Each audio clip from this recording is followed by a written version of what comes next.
Estamos en emergencia por sarampión. Es una enfermedad altamente contagiosa que puede causar complicaciones graves e incluso la muerte en niñas y niños no vacunados. Hoy los casos siguen en aumento y la mejor forma de prevenirlos es vacunándolos. Llévalos al establecimiento de salud más cercano, consulta la dosis que falta y completa sus vacunas. ¡Vacúnalos! ¡Protégelos ya! Gobierno del Perú. Hola, ¿qué tal? ¿Cómo están? Muy buenas tardes, bienvenidos y bienvenidas al programa. ¿Se han dado cuenta que ahora entramos con todo el programa con esta campaña de vacunación importantísima? Tenemos que volver a los ratios de vacunación anteriores a la pandemia. Hay que vacunar a los chicos, hay un fuerte incremento de sarampión en el país y tenemos que acotarlo y es un esfuerzo de todos, Ministerio de Salud sin duda, pero también padres de familia. No se dejen llevar ustedes por las voces que dicen que no hay que vacunar, que es peligroso, que nos quieren meter un chip para controlarnos. Por favor, hay que vacunar a los chicos, toda la vida lo hemos hecho, las vacunas son seguras y tenemos que vacunarnos. Caray, en el programa de vacunación del Estado está la vacuna contra el sarampión. No dejemos de vacunar a nuestros chicos y a nuestras chicas. Es muy importante. Comenzamos programa, comienza, que no se te olvide. Miren, acá está el cintillo dando vueltas, el programa de la comunidad de memoriosos, el programa que hace memoria, el programa que mira hacia atrás pero no se sonroja, Mira errores y mira fracturas que duelen, pero también mira éxitos y cosas extraordinarias que los peruanos hemos construido en el tiempo y que nos gusta ponerlas de relieve en este programa. Gracias por acompañarnos, gracias por ser parte además de esta comunidad. Estamos muy contentos de estar con ustedes una tarde más aquí a través del canal digital de la República. Está con ustedes Carlos Cornejo y Alison Mariños, productora de este programa, junto a todo el equipo técnico que comanda Chester en los controles y todo su equipo en la parte técnica. Gracias por ser parte de este programa. Hoy vamos a tener un programa mirando ya las elecciones que se vienen. El alcalde de Magdalena, Francis Allison, va a estar con nosotros en cualquier momento. Me dicen que se ha atrapado en el tráfico de Lima, que veremos que si llega a ser alcalde lo puede mejorar y corregir. Vamos a conversar de él en un instante. Pero antes tenemos algo que hablar ustedes y yo que es muy importante. Primero el recuerdo, ¿no es cierto? Vamos a hacer memoria. Si yo les digo que hubo en el país un policía en la década del... Me voy a ir un poquito para atrás, En la década... Para atrás, en la década del 50... que le puso una multa de tránsito a un presidente de la República. ¿Ustedes me creerían? Pues sí. Y si les gusta este recuerdazo, ustedes me regalan un like, o me regalan un compartir, o me dejan un comentario. ¿Qué les parece? ¿Cuál es la lógica? Que a más likes, más comentarios, el programa llega más, se distribuye por más redes sociales y hacemos que la comunidad de memoriosos aumente. ¿Quieren saber quién era ese policía? ¿Quieren saber cómo se llamaba? Se los presento además con una musiquita muy especial. Tú pones like, yo pongo el recuerdito. Tú pones like, yo pongo el recuerdito.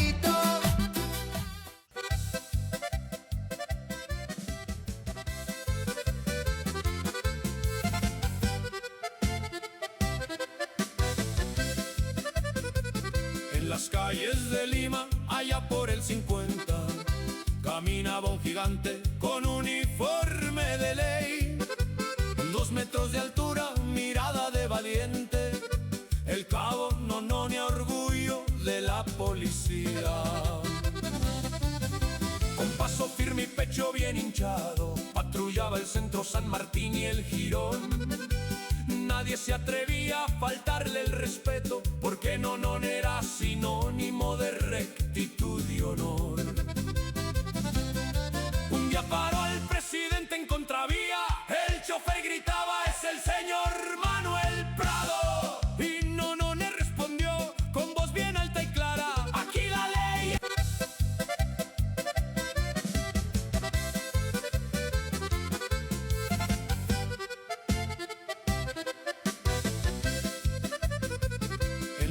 calles de Lima, allá por el 50, caminaba un gigante con uniforme de ley. 2 metros de altura, mirada de valiente, el cabo Nonone, orgullo de la policía. Con paso firme y pecho bien hinchado, patrulla bien hinchado, el San Martín y el Girón. Nadie se atrevía a faltarle el respeto, porque Nonone era sinónimo de rectitud y honor. Un día paró el presidente en contravía, el chofer gritaba: es el señor Manuel Prado. Y Nonone respondió con voz bien alta y clara. Gracias a la Universidad San Martín de Porres, que me prestó estas imágenes para mostrarles la historia del cabo Nonone. Los mayores lo recordarán con claridad, pero quizás los más jóvenes no. Era un cabo, un policía de tránsito, que además era de origen afroperuano, en tiempos donde la sociedad peruana era mucho más discriminadora y clasista de lo que es hoy. Imagínense, imagínense. Él en la Plaza San Martín dirigía el tránsito cuando el Jirón de la Unión todavía era vehicular y los autos iban con sentido de Plaza de Armas hacia Plaza San Martín. Él ahí se paraba y como era un afroperuano muy alto, dirigía el tránsito, cuentan con una extraordinaria elegancia. Y la gente parecía que hacía cola para entrar al cine, pero no, se paraban a ver al cabo Nonone dirigir el tránsito. Y la anécdota más increíble es que el carro del presidente Prado se pasa un alto y Nonone pita, tiene que parar, y Nonone le pone una multa al auto del presidente Prado. Y el presidente Prado se baja del auto y lo felicita al policía por haberle puesto la multa. Pregunta, ¿algún policía hoy osaría a ponerle una multa al auto de algún presidente o presidenta o al auto de algún ministro? ¿O arrugaría? Contéstenme ustedes. En esa época el cabo Nonone puso la multa. Ahí, con 2 pares, ¿no es cierto?, de pantalones, puso la multa a un presidente de la República, porque entendía que todos éramos iguales ante la ley. El cabo Nonone, un cabo, no les hablo de un capitán, no les hablo de un oficial, les hablo de un cabo.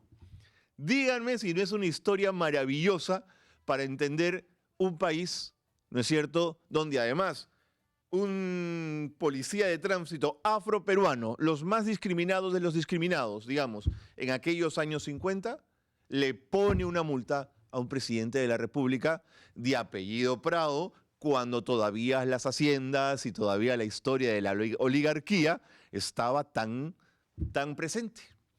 Es una historia extraordinaria la del cabo Nonone, que ojalá los más chicos se atrevan un día a recordar y a contarle también y a hablarlo de esto en casa, porque el cabo Nonone es mucho de lo que somos y puso la multa a un presidente. Ruth, mi like a cambio de un recuerdito. Es que este recuerdo, Ruth, gracias por estar con nosotros siempre, es extraordinario. Es extraordinario. Y a mí me llegó la historia por mi abuela. Me contaba la historia porque ella vio in situ al cabo Nonone en la Plaza San Martín. Yo estaba chica, dice Marta, pero mi mamá me hablaba del cabo Nonone. ¿Ves, Marta?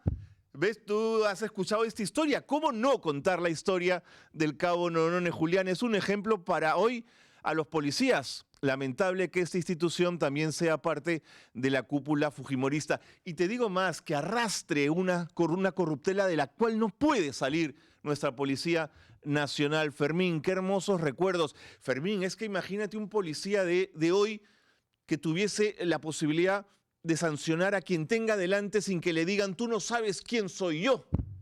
No sabes con quién te estás metiendo, ¿no es cierto? Esas típicas frases horrorosas. Jenny, el policía se tira al piso para que pasen por encima o le pone la alfombra roja. Porque cuando llega a la comisaría, el comisario le va a decir: ¿cómo se te ocurre sancionar a fulano o a mengano?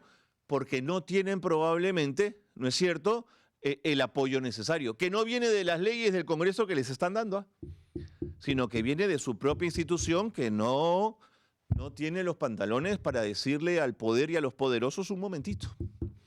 Hoy arrugarían, yo creo que arrugarían, Ernesto. Hoy arrugan, hoy no podrían plantearse así al poder. Pero este era un cabo, ¿eh? Este no era un general, era un cabo afroperuano, impresionante. Marta, ahora no sería posible porque los despedirían, así es, y tal vez hasta los meterían presos, o les meterían o los mandarían de pronto a un puesto lejísimo, se olvidarían de ellos, cero ayuda, ¿no? Eddie, ¿qué tal recuerdito? Bien ahí, Carlitos, gracias, Eddie. Años 50 en el Perú, es una historia para revisarla. El cabo Nonone. Cuéntenle esta historia a los chicos el domingo cuando almuercen con ellos o si almuerzan algún día de la semana junto a sus hijos para que sepan la historia del cabo Nonone. ¿De acuerdo? Una policía que se miraba con mucho más respeto, ¿no? Con mucho más respeto y con mucho más cariño a sí misma en términos institucionales. Bueno, eso es lo que les quería contar como recuerdito. Si les ha gustado, si les ha parecido interesante, pues ya saben, un like, un comentario o un compartir siempre será bienvenido. Estamos en campaña, ¿eh? Miren ustedes acá. Estamos contra la ley del artista. No es justo que los artistas estén presionados y supervisados por un colegio profesional. Los artistas necesitan libertad creativa. ¿Quién decide quién es artista? ¿Un cómico ambulante tiene que meterse a un colegio profesional? Si no ha estudiado, si es un cómico ambulante. ¿Un pintor autodidacta tiene que meterse a un colegio de artistas y pagar una cuota mensual? ¿Por qué? Un actor que se hizo solo, un bailarín de la calle, un músico autodidacta, como hay muchos, ¿tiene que pasar por un colegio? Bueno, estamos en campaña, ¿eh? Por acá. Estamos en contra del colegio de artistas, así que este programa se suma a todos los artistas que están en contra de este colegio y de esta barrabasada del Congreso, que además a través de esta norma, ¿cuál era? Que esta norma es la que está metiendo de contrabando el asunto para castigar a la exfiscal Delia Espinosa y sacarla del Colegio de Abogados de Lima. Esta es la norma de contrabando por la cual han metido una disposición adicional para que Delia Espinosa no sea decana del Colegio de Abogados de Lima. Así que nos oponemos abiertamente a esto y seguiremos hablando de esta norma. Es el comienzo de la campaña. Bueno, y un tercer asunto, antes de entrar de lleno a la entrevista, es un asunto que me preocupa muchísimo, que tiene que ver con la norma dada por el Congreso de la República, y necesito explicarles y contarles y compartir con ustedes el fondo de esta norma. Vamos a explicarla, a contarla, a plantearla de una manera clara y sin ninguna complicación. Es una disposición legal, la que ha sido aprobada, que es una barbaridad, al estilo Rospigliosi, y que colisiona con todos los esfuerzos por dar justicia a víctimas inocentes. Reitero, víctimas inocentes en principio de lo que fue la época del terrorismo o también llamado conflicto armado interno. Y viene, por supuesto, de este Congreso mugroso y de un Rospigliosi vendido al fujimorismo. Es una norma que cambia drásticamente cómo se manejan los casos que involucran a miembros de Fuerzas Armadas y Policía Nacional en graves delitos contra población civil, a la que asesinaron ayer, pero también contra población civil como usted, como su esposo, como sus hijos, como yo, como mis hijos, el día de mañana. O sea, no es solamente un tema que tiene que ver con conflicto armado interno y terrorismo, sino también con impunidad para mañana. Es una disposición complementaria final única que establece que cuando existe un proceso en la justicia militar policial por los mismos hechos y contra las mismas personas, los jueces de la justicia ordinaria, o sea, los jueces comunes, los que conocemos todos, deberán hacer lo siguiente. Comenzamos, ¿ah? Primero, archivar la investigación. El proceso que se lleva en la justicia normal desaparece. Debe desaparecer en 30 días. No debe haber audiencia previa. se deja sin efecto cualquier sentencia condenatoria que ya la sala civil haya dado en primera instancia. Se borran todos los antecedentes policiales, penales y judiciales generados por este caso. Y se levantan todas las medidas cautelares como preventivas, embargos y comparecencias. Y además se elimina la obligación de pagar reparación civil, se saca todo del juzgado civil y se lleva al juzgado policial militar. En resumen, si un militar o un policía está siendo procesado en la justicia común y luego se decide que vaya al fuero militar, todo el proceso iniciado desaparece. Se borra, se eliminan antecedentes y se levantan las restricciones. ¿Por qué esto es controvertido? Porque la Constitución peruana, claro que reconoce a la justicia militar, pero de forma muy limitada, solo para lo que se llama delito de función. O sea, para aquellos que afectan directamente a su trabajo dentro de la función militar y policial. Miren, la Corte Interamericana de Derechos Humanos ha sido muy clara. La justicia militar debe ser excepcional y restrictiva. No se puede convertir en una vía para sacar casos delicados de la justicia común y llevarlos al fuero militar. O sea, Colina tendría que pasar al fuero militar, por ponerles un ejemplo. Y lo delicado está aquí. Si esta disposición se interpreta de manera amplia, se caen casos de violaciones graves a derechos humanos como Ajomarca, Putis, Cabitos. El caso Manta Vilca de violaciones sexuales sistemáticas a mujeres y adolescentes cometidas por militares. Se cae Cayara, que significó una masacre a decenas de comuneros. Se cae Chungui, se cae Antabamba, se cae Chumbivilcas, donde hubo torturas, donde hubo abusos sexuales, donde hubo asesinatos contra comuneros. Se cae el caso El Frontón, se cae Ajomarca, donde murieron 69 campesinos. ¿Saben qué? Se caen más de 600 casos que ya no encontrarían justicia. Y la pregunta es esta, y se la traslado a ustedes, de verdad, con absoluta honestidad. ¿Qué corona tienen policías y militares para no ser sometidos como cualquiera a la justicia civil? Si votan como usted y como yo, si somos ciudadanos iguales, ¿por qué disponen de una justicia paralela?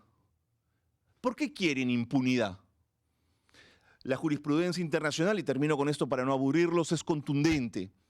Este tipo de delitos no debe ser juzgado por tribunales militares, sino por la justicia ordinaria. Por eso, aplicar esto de forma extensiva, esta norma generaría fuertes cuestionamientos tanto en el Tribunal Constitucional como en instancias internacionales. Miren, es un tema jurídico complejo y doloroso.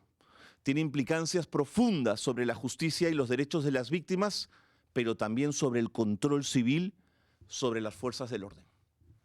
¿Qué opinan ustedes? ¿Borrón y cuenta nueva o justicia, aunque hayan pasado más de 4 décadas? Yo estoy con la justicia, aunque nos demoremos. Yo estoy con la justicia. En fin, ese es el tema. Yo sé que hay quienes están a favor, quienes están en contra, que el tema es polémico, pero mi sensación es que la justicia primero, antes que nada.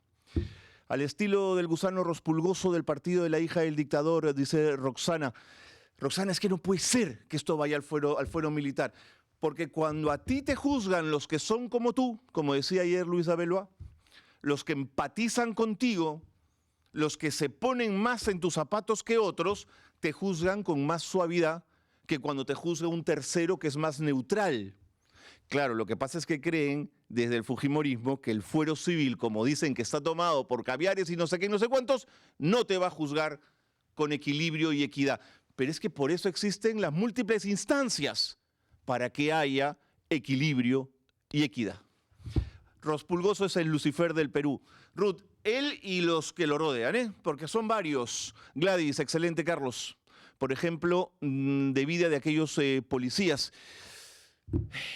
Es que también el fuero civil permite que aquellos policías que no son responsables se les señale como inocentes y recuperen su dignidad y su honor. Pero quien es juzgado en el fuero civil, en el fuero militar, perdón, siempre tendrá la sombra de haber sido cobijado y protegido por los suyos. Hasta podríamos verlo desde esa perspectiva. Ruth, es un peligro a la ciudadanía. Yo estoy completamente de acuerdo con ello. Completamente de acuerdo con ello, Ruth. Es tremendo. Muchas normas dadas por este Congreso son vergonzosas para otros países, se deben reír del Perú. Y lo que viene por delante, están preparando la alfombra roja para que eso sea una carnicería. Estamos avisados. Estamos avisados. Esta es una norma peligrosísima.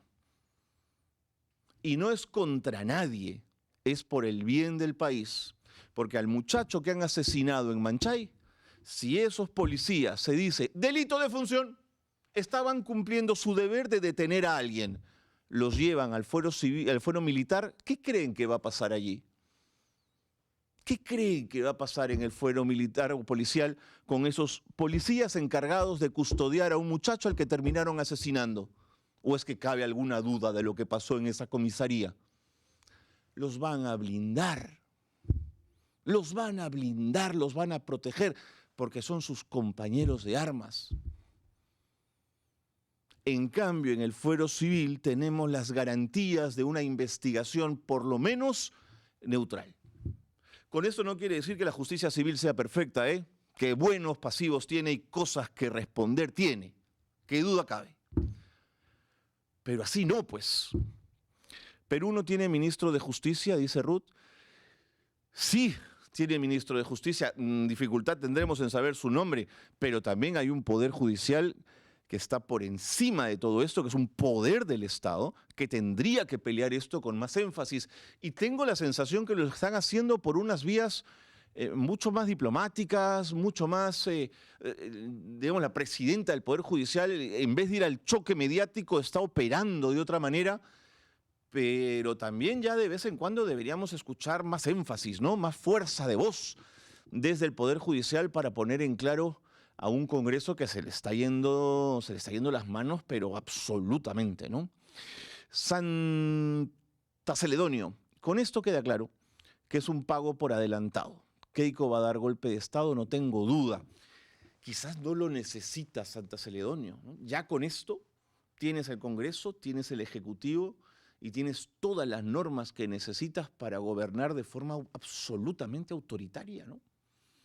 Quizás lo que tendríamos que entender es que las viejas formas de golpes de Estado desaparecen y aparecen estas nuevas formas porosas, más sofisticadas de operar sin necesidad de que haya rupturas constitucionales, sino interpretaciones de la ley y de la legalidad que se mueven al límite y que terminan siendo muy cuestionadas, que no se le llaman golpe, pero que están en el límite, ¿no? De pronto, Santa Celedonio, esa es más la forma que los viejos modelos de golpe, ¿no? De pronto, habría que verlo en esos términos. Bueno, así están las cosas. Raquel, es necesario protestar contra esta ley Rospigliosi que debilita los derechos humanos de todos los peruanos. Es que es de todos, porque mañana uno a las 2 de la mañana va con su auto, un policía se inventa que uno, no sé, está manejando ebrio y no lo está, y te empapela y uno protesta y al final la impunidad se impone porque es tu palabra contra una autoridad que no ha actuado bien y no tienes forma de defenderte. No tienes forma de defenderte. Con estas normas, ¿cómo te salvas? Tremendo, ¿Sabes por qué Balcázar no hace nada al respecto contra esa ley? Johnny, está de paso, Balcázar es un inquilino de paso, no tiene ni siquiera la intención de observar esa norma, porque podría observarla, ¿no? Sería un gesto, ¿no? Pero no, está de paso, está larvado en Palacio de Gobierno esperando que pasen los días para irse, ¿no? No hay un gestor de la política pública en Palacio de Gobierno, ¿no? Al menos no se percibe en absoluto la mano de un ejecutivo que esté allí. Estábamos todos concentrados en la suma de los votos, que Balcázar es una anécdota. ¿O alguno de ustedes ha percibido que Balcázar manda en el país. Lo perciben, sienten que está al frente de nuestro país, capitaneando y dirigiendo la nación. Recuerden cómo le enmendaron la plana con el tema de los aviones. En una, Rospigliosi por Twitter manda más que Balcázar. ¿Sí o no? Randy, después de haber esperado 30 años para tener un ápice de justicia, ¿cuántos años tendremos que esperar esto? Es una desgracia. ¿Se imaginan a las víctimas esperando justicia? ¿Se imaginan a las mujeres de Manta y Vilca agredidas sexualmente esperando justicia, tener que ver a sus agresores en el banquillo de los acusados y que ahora todo pasa al fuero militar, todo se olvida en el fuero civil y en 30 días el asunto está olvidado? Impresionante, ¿no? Bueno, hasta aquí dejamos este tema. Tan solo un último comentario que la verdad es que me impresiona mucho. El Comercio dice antidemocrático y muestra a Roberto Sánchez. Miren, más allá de Roberto Sánchez, lo que a mí me escarapela el cuerpo es cómo el Comercio puede tener un doble rasero y ser tan conchudos con este asunto, ¿eh? Cuando Keiko Fujimori hizo exactamente lo mismo en el 2021, sacaron 12 portadas respaldando las quejas de Keiko Fujimori y sus bufés de abogados de ricachones defendiendo la tesis del fraude. 12 portadas. Y nunca dijeron antidemocrática. Nunca. El diario El Comercio, el decano de la prensa, por eso lo venden, pues. Por eso cada acción ya vale menos de 10 céntimos seguramente el día de hoy. Y hoy antidemocrático. O sea, con Roberto Sánchez, que sí puede ser antidemocrático después de haber dicho que ha habido fraude y que es otra discusión, de acuerdo. Pero esta portada me hubiese gustado verla en el 21. Pero no, sacaron 12 portadas defendiendo la tesis fraudista de Keiko Fujimori. Así que Comercio, pónganse de acuerdo que si quieren que sus acciones valgan algo cuando la venta se concrete, no deberían estar teniendo un doble rasero tan escandaloso como este. De verdad, El Decano de la Prensa, un diario que en mi casa, cuando yo era chico, nos peleábamos por leer El Decano, se ha convertido, lamentablemente, en esto. Una auténtica pena. La polla del fútbol, con Líbero. Eres mundialero si te gusta jugar cada partido antes de que empiece. Por eso vuelve la polla Líbero.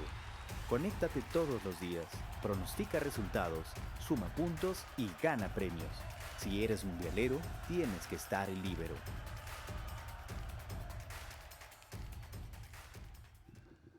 Muy bien. Queríamos comentar eso al inicio del programa, hemos tomado varios minutos, pero ahora sí, lo que viene a continuación es el dato que faltaba.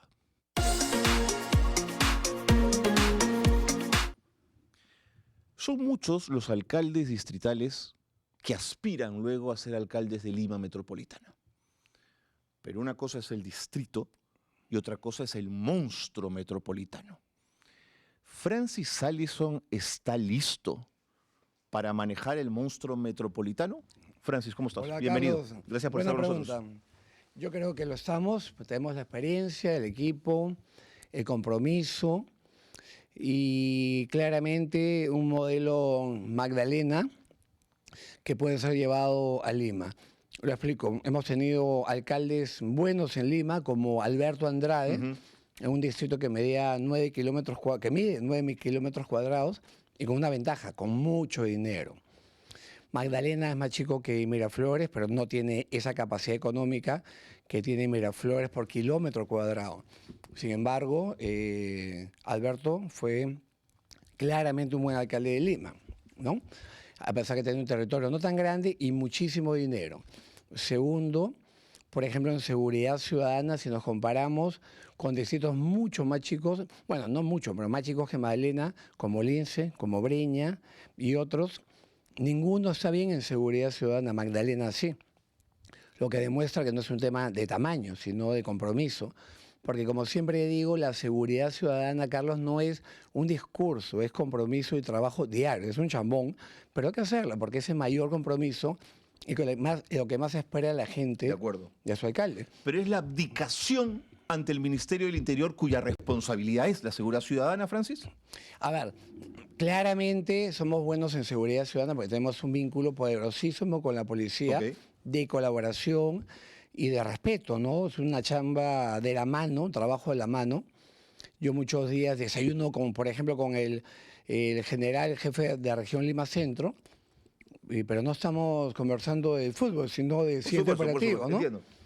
O sea, es mucho tiempo que se dedica Carlos para tener un lugar seguro y es lo que pretendo hacer en Lima. Y por ejemplo hoy día, lo de Callao, ver maleantes que tiran Sí. una molotov, una combi con gente Sí. adentro, que gracias a Dios la reacción de la cobradora ha impedido que haya gente quemada viva, ¿no? Y es una preocupación porque las maras en El Salvador, años atrás, antes de Bukele, hubo una fecha, ellos van escalando, que quemaron un ómnibus con gente Absurdo. adentro. Es una fecha además muy Así es. recordada en El Salvador. ¿no? Así es, ¿no? Entonces, hay que entender que si no paramos al crimen organizado ya, de inmediato, eso va escalando. Luego no van a disparar solamente al chofer del ómnibus, el cobrador, sino al pasajero, si la empresa no paga. Y luego harán esto, porque acá también ya se ha quemado ómnibus con chofer adentro, ¿no? Entonces, eso tiene que detenerse ya. Para eso nosotros, conociendo firmemente la labor de la policía, porque llamamos con ellos, falta capacidad operativa en la policía. Ok. O sea, ¿qué tiene que hacer la policía cuando llega una denuncia, por ejemplo, de extorsión? Es ingresar al programa de geolocalización el número del cual se ha mandado mensajes extorsivos. ¿Qué pasa, Carlos? Ni el 20% de los teléfonos que tiene la policía, del cual se ha mandado mensajes extorsivos, ni el 20% es ingresado al sistema para intentar siquiera Entiendo. geolocalizar. Ok. Rebasó la capacidad operativa de la policía. Hay demasiada extorsión, ¿no? Entonces, lo que tiene que hacer la municipalidad, y lo digo claramente, lo que hago yo ahora como alcalde y en Lima con mucho más dinero, es meter la mano al bolsillo. Comprar para la policía, entre otras cosas, equipos de geolocalización, que hay equipos móviles, mochilas y vehículos con geolocalización. Apoyar a la policía con programas como el Celebrate, que te permite arrebatar, cuando detienes a un delincuente, le quitas el teléfono, lo abres de inmediato, recuperas toda la información, incluso la que ha borrado el maleante. porque- Casi en la flagrancia. Claro, en el momento. En el momento. En el momento conectas y sabes todo lo que ese maleante ha escrito, ha borrado. Por ejemplo, el hecho de Callao que nombré, los maleantes filmándose, ¿no? Filmando lo que hacen. Y hemos visto muchos videos en el Perú de maleantes disparándole al Sí, chofer. sí, claro, claro. Lo cuelgan, lo transmiten y lo borran de su teléfono. Bueno, con ese programa lo recuperamos. Ya. Y demostramos entonces que de ese teléfono se ha filmado. ¿La policía tiene ese programa? Sí, pero muy poco, le faltan muchos más. Programas como el Clearview que te permiten ingresar la foto del maleante que buscas y encontrarlo en cualquier red social del mundo que esté colgada. Todo con Y- inteligencia artificial. Así es, pero hay mil cosas que la policía, ¿Y por qué la policía no lo tiene, Francis? algunas cosas no tiene por recursos, otras cosas tiene, pero en muy poco número, necesitan más. Y yo hablo de lo que yo vengo haciendo. Por ejemplo, la división anti-extorsión, que aquí en el RIMAC, ya ha recibido apoyo con equipos de la Municipalidad de Magdalena. No lo hago porque soy buena gente, más allá del respeto y aprecio que tengo por la policía como institución, lo hago para que mis vecinos no sean extorsionados. O sea, chambeamos juntos, nos apoyamos. Entonces, claro, estamos siempre así. Hace 4 meses o 3 inauguramos en el edificio de España, la Dirincri, un piso que se había incendiado hace 4 años. Me acuerdo. ¿Que estaba qué? Abandonado. 4 años, han estado 3 pisos que No te incendiados. creo, claro. Así es, yo acabo de entregar Ya. uno. Esa obra ha costado 454.000 Es soles. responsabilidad de la policía. Increíble, pues, ¿no? Increíble. El alcalde Magdalena no tiene por qué arreglar pues un piso de la Dirincri. No Francis. debería, pero lamentablemente estamos frente a una realidad. Por un lado, la gran inseguridad Sí, ciudadana, señor. No, yo lo están entiendo, lo matando a la entiendo, gente. claro. Y por otro lado, una institución policial que sí falla gravemente en lo que es las adquisiciones. Sí, es un desastre. Ahí la así es. policía sí tiene que hacer una reforma especialmente en todo lo que tiene que ver con las adquisiciones. Todo acaba anulado, todo se avanza y se retrocede.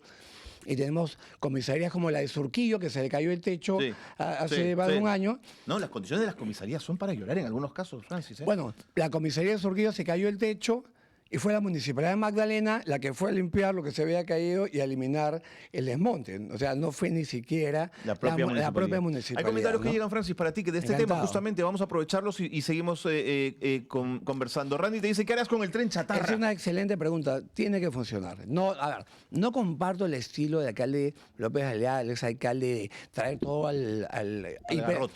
hay que coordinar, pues, para llegar a buenos entendidos. Es como lo que te digo de la policía. Si yo fuera a gritonear al jefe de región en Lima Centro, me quedo seguramente sin policía, ¿no? Claro. ¿No es cierto, no? No, ese tren va a funcionar. Tiene que funcionar. Ya llegó. Y la verdad, el problema que tienen los ciudadanos que viven por Chosica para trasladarse es terrible. Es un tren que hay que entender que no va a resolver el problema, porque la capacidad que tiene de traslado esos trenes es un porcentaje bajo respecto a la demanda. Sin embargo, ayuda. Entonces, ya están acá, tienen que funcionar, sin duda alguna. Pero sí explica cómo el mundo privado a veces no entiende de la gestión pública, De digamos, acuerdo. ¿no, Francis? El privado, ese ciudadano, sea quien sea, cuando acostumbrado a manejar su plata como quiere, ya hace esto, a veces comete muchos errores en el Estado, porque el Estado es un enredo. Es otra cosa, pues. Otra cosa. Pero ojo, esas normas que hacen todo medio lento y complejo, en su mayoría son para evitar la corrupción. Son garantistas, claro. Así es, están ahí para algo. Así es. Para eso la gestión tiene que planificar. Exactamente. Planificar. Desde plan de gobierno hasta, desde el primer día que entras tienes que planificar. Si tienes el expediente, pero antiguo hay que actualizarlo. Si no lo tienes hay que hacerlo. Yo sí creo en los expedientes técnicos, porque el expediente técnico te permite, en primer lugar, resolver en planos, en gabinete, Claro, así es. los errores Así que, es, pues. que una hora sin expediente te vas dando cuenta en el camino. Oye, faltan puentes peatonales.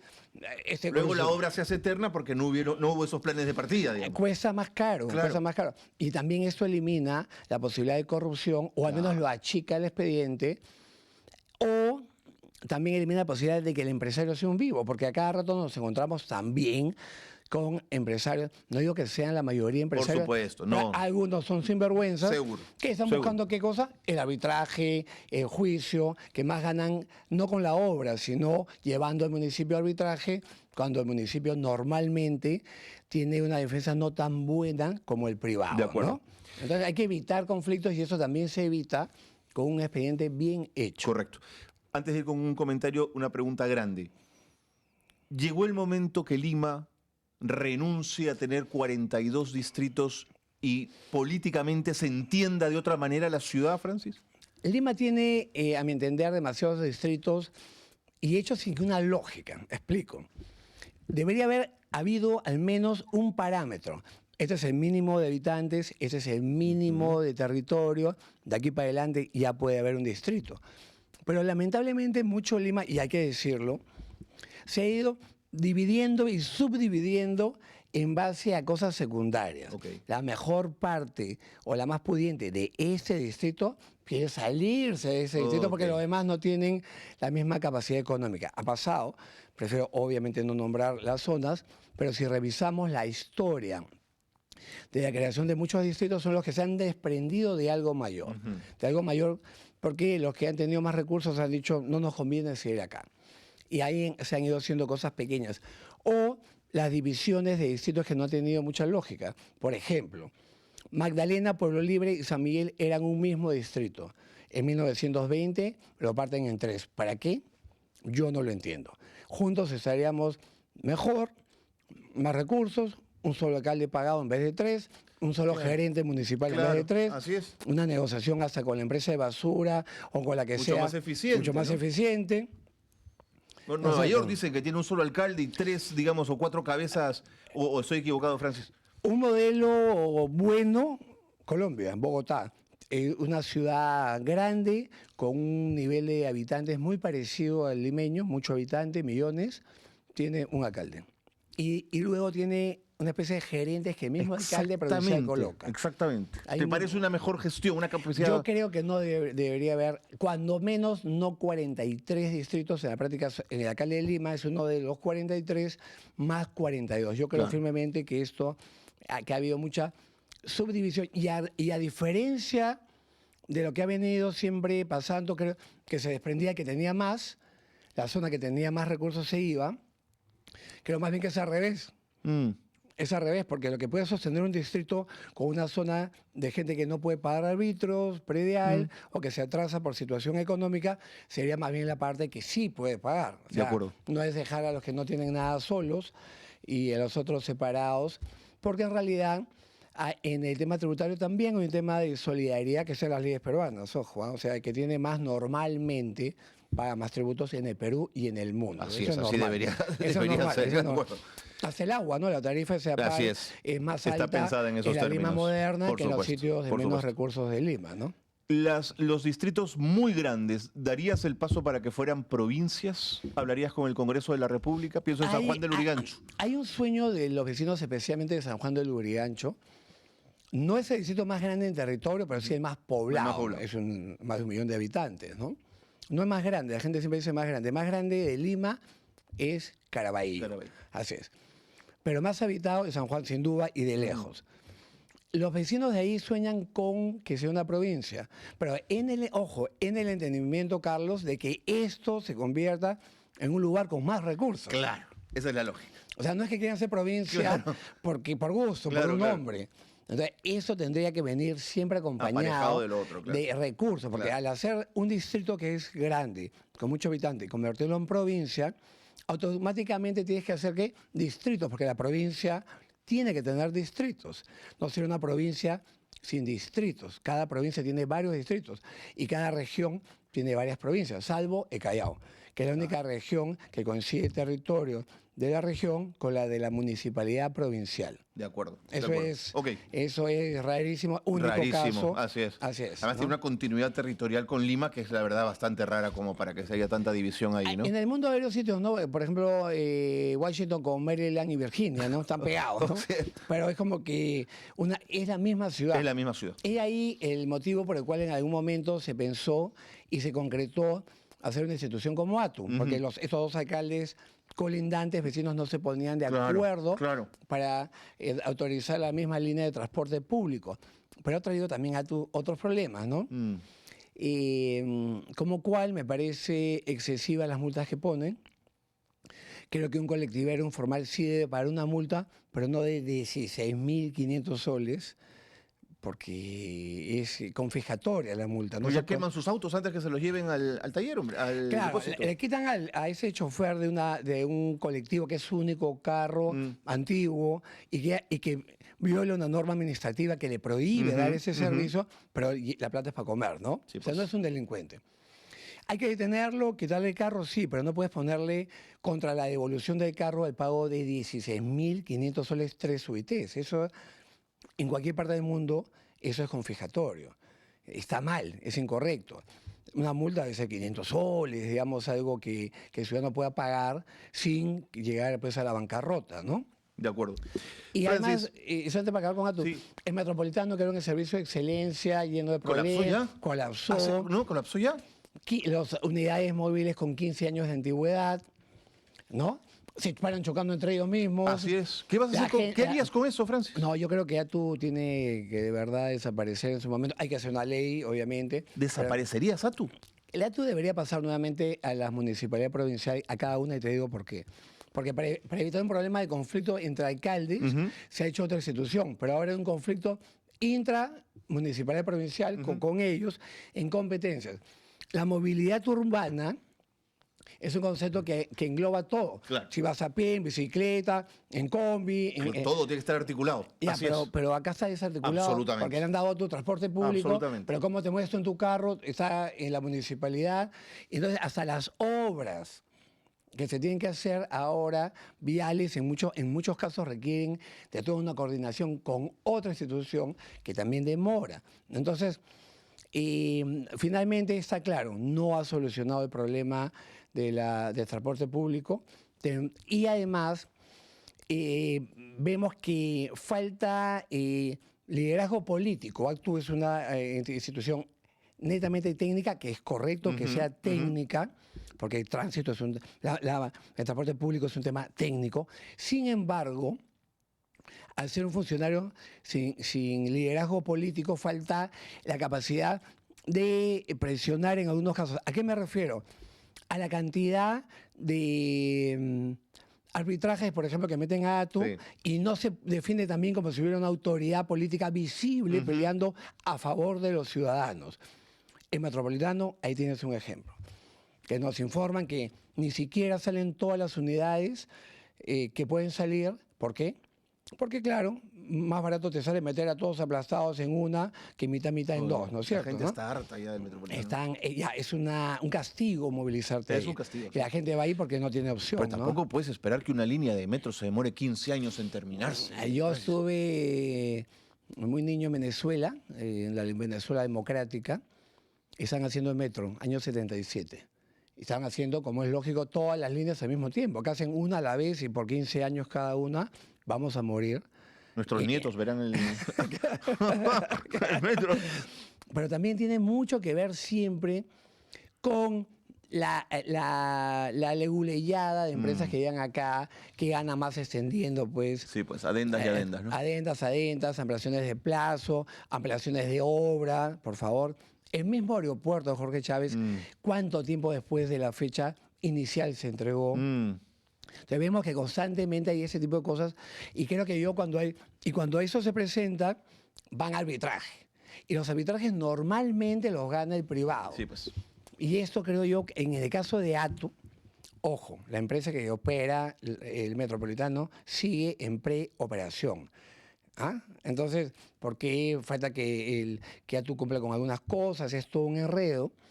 Y creo yo que por eso, justamente, en ATU tiene que haber una cabeza técnica, pero que sepa lo técnico, pero sin embargo también tiene que tener la capacidad política de negociación y de exigir los derechos y representar los derechos de la gente. ¿Cómo te vas a llevar con tu vecina, aparentemente, en Palacio de Gobierno si tú llegas al Palacio Municipal? Bueno, yo tengo una posición clara. Así, un poco lo que tú has dicho hace un momento, así como critiqué a los fraudistas hace 5 años, los critiqué, nunca pudieron demostrar que había habido fraude, porque claramente no lo hubo. Nunca hubo una prueba, pero nos pusieron de cabeza el país, y además mucha gente terminó sí creyendo la teoría fraudista, que es falsa. Ahora tengo exactamente la misma posición. Keiko Fujimori ha ganado, Roberto Sánchez debe aceptar el resultado y debe ir a felicitarla. Y esperemos que Keiko pueda hacer lo mejor por el Perú, y ojalá todos los que estén preocupados estén equivocados, y ojalá que ella entienda que en sus manos está no solamente ser buena presidenta, sino la reconciliación del país. Hemos estado demasiado tiempo divididos entre fujimoristas y antifujimoristas, y creo que es el momento de la reconciliación. Pero depende de ella. Si es una gobernante abusiva, prepotente, negativa, esto va a ser peor. Pero si sorprende a aquellos detractores, que es la mitad del país, por cierto, ¿no? Podría las cosas ir bien. Por ejemplo, tiene una obligación de reconciliar al Perú, y ella reconciliarse además con el sur del Perú. O sea, ella tiene que acercarse, claro. Tiene que conquistar a esos peruanos y peruanas, porque en realidad ese es creo que es su mayor reto, la reconciliación del país. Pero sí tienes, para cerrar, vocación de diálogo 100%. para hablar con ella.